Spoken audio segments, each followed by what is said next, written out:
If you are experiencing bleeding that it is different from your regular period, you may be very worried. Once you have become used to the pattern of your regular cycle, any bleeding that happens outside of your normal period can be unsettling. Irregular bleeding used to be called dysfunctional uterine bleeding. But with new diagnostic terminology in place, the experts recommend that the term dysfunctional uterine bleeding is changed to abnormal uterine bleeding. What is abnormal uterine bleeding? Abnormal uterine bleeding is a menstrual cycle disorder. Any bleeding that is outside of irregular cyclic menstruation is considered abnormal uterine bleeding. Any change in the amount or duration of your period is also considered abnormal uterine bleeding. Abnormal uterine bleeding can range from a random day of light spotting to 10 days of heavy bleeding replacing your normal menstrual flow. During your reproductive years, it is likely that you will experience some type of abnormal uterine bleeding at least once.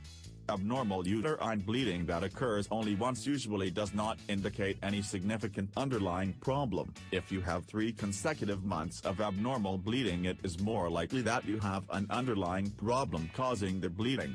If you are just starting to menstruate, or if you are in the last few years of your regular menstrual cycles or perimenopausal, you are at an increased risk of experiencing abnormal uterine bleeding. Making the diagnosis. The diagnosis of abnormal uterine bleeding is based on your complaints of changes to your menstruation. There are 4 main variables that describe menstruation: how much you bleed, how many days do you bleed, how often you bleed, how regular are the intervals between your periods, what you report as changes in the amount, duration, frequency, and regularity of your periods is the information used by your healthcare provider to make the diagnosis of abnormal uterine bleeding. Your list of complaints will help your healthcare provider begin to figure out what is causing your abnormal uterine bleeding. Types of abnormal uterine bleeding. This is where things can get a little confusing. Up until recently, we would give a diagnosis based on the description of the bleeding alone. You may still see these terms used by your healthcare provider or in your internet searches. Before I explain the more recent recommended terminology, I will review some of the once popular terms which the experts now recommend should be used only for research purposes. Outdated terminology.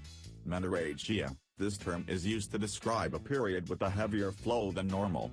By definition, more than 80 milliliters of menstrual blood lost during your period. Menorrhagia. This term describes any bleeding that happens in between your regular periods. Menorrhagia. This term describes a combination of heavy periods and bleeding between periods. Dysfunctional uterine bleeding. This term was used much more commonly than abnormal uterine bleeding as a diagnosis. The experts recommend that this term should no longer be used at all. The following terms describe the frequency of your bleeding. Polymenorrhea. This term describes a period that comes more frequently than every 21 days. Oligomenorrhea. This term describes a period that comes at intervals greater than every 35 days.